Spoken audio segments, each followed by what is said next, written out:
Welcome to the Greyhaven's Hour, where we pause in the quiet corners of Middle-earth to uncover Tolkien's deeper truths. Today, we turn to a fleeting moment in the Two Towers. Gollum looked at them. A strange expression passed over his lean, hungry face.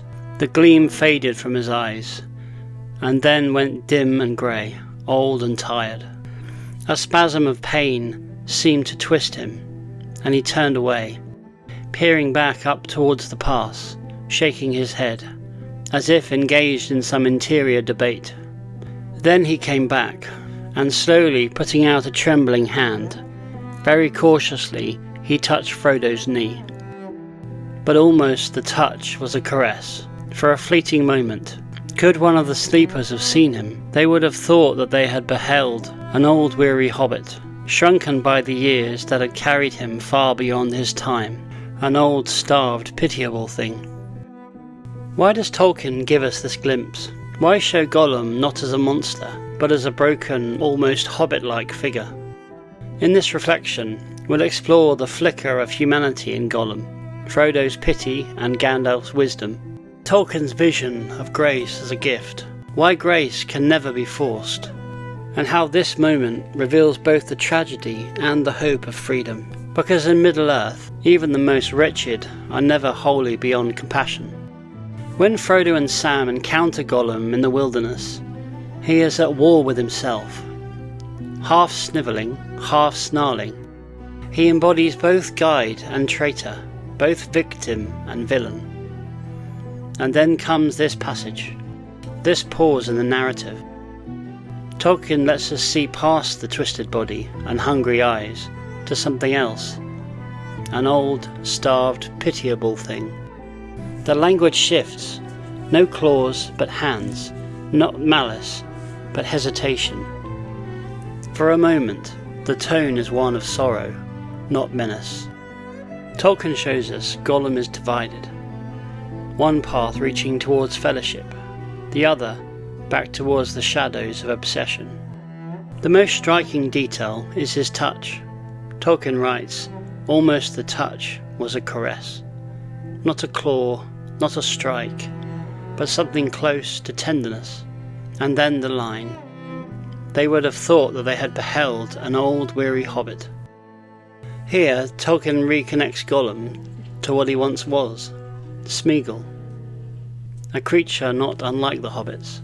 The corruption of the ring did not erase that origin, it buried it, but it could still flicker though. This is not redemption. It is a shadow of what might have been, a haunting glimpse of lost innocence. But Tolkien gives us this glimpse deliberately, because pity, to be true, must recognise even these fleeting sparks of humanity. This moment echoes Gandalf's counsel to Frodo earlier in the Fellowship of the Ring. Many that live deserve death, and some that die deserve life. Can you give it to them? Then do not be eager to deal out death in judgment, for even the very wise cannot see all ends. And then the line that becomes a refrain through the whole story. The pity of Bilbo may rule the fate of many. Frodo learns this lesson. He looks at Gollum and sees not only danger but kinship, another ring-bearer, another creature bearing a wound. Pity is not blindness. It doesn't deny the danger, but it refuses to reduce the other to only their worst self. In this moment, Frodo chooses to walk Gandalf's wisdom, to leave space for something beyond judgment. So what is happening here? In Tolkien's faith-shaped imagination, this was the touch of grace. Grace for him was never earned. It was never a transaction. It was a gift, freely given, unmerited, often unnoticed. In the Ainul Andale, Ilúvatar says to Melkor, "No theme can be played that hath not its uttermost source in me, nor can any alter the music in my despite.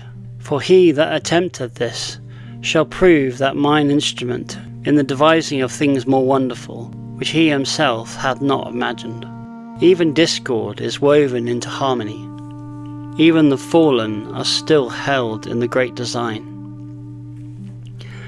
That is what we see in Gollum's softened face, grace brushing past him, stirring memory, awakening tenderness. For a heartbeat, Smeagol is visible again. But then the moment passes. Gollum shakes his head. He turns back towards the ring. And here lies Tolkien's great conviction. Grace can never be compelled. Letter 246 makes it clear. The domination of free will is the chief evil.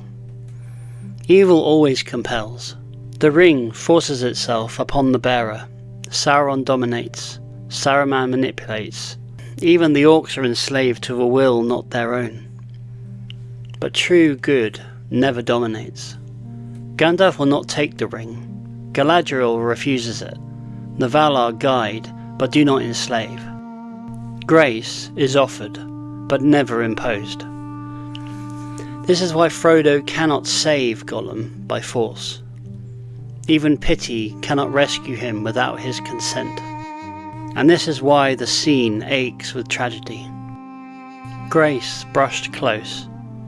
Gollum almost reached for it, but he turned back. Freedom is preserved, even in ruin. Without this fleeting glimpse, Gollum's final act at Mount Doom would feel hollow. If he were only a monster, his fall into the fire would be mere accident. But because we have seen this moment, because we have seen that Smeagol still lingers, his end carries a paradox. It is tragic, because grace was refused. It is providential, because his freedom, even in ruin, becomes the salvation of Middle-earth. Tolkien holds both together. Grace touched him. He turned away. Yet even his failure was not outside the music. As Iluvatar said, no theme can escape the great design. Tolkien leaves us with this image, an old, starved, pitiable thing. Not triumph, not a monster, pitiable. And he asks us to feel it. To see not only the villain, but the brokenness beneath. To offer pity even when it seems undeserved. Because pity leaves space for grace. And grace, though never forced, can yet transform the world. This is why Frodo's mercy mattered. Why Gandalf's wisdom mattered. Why Gollum, even in his ruin, mattered.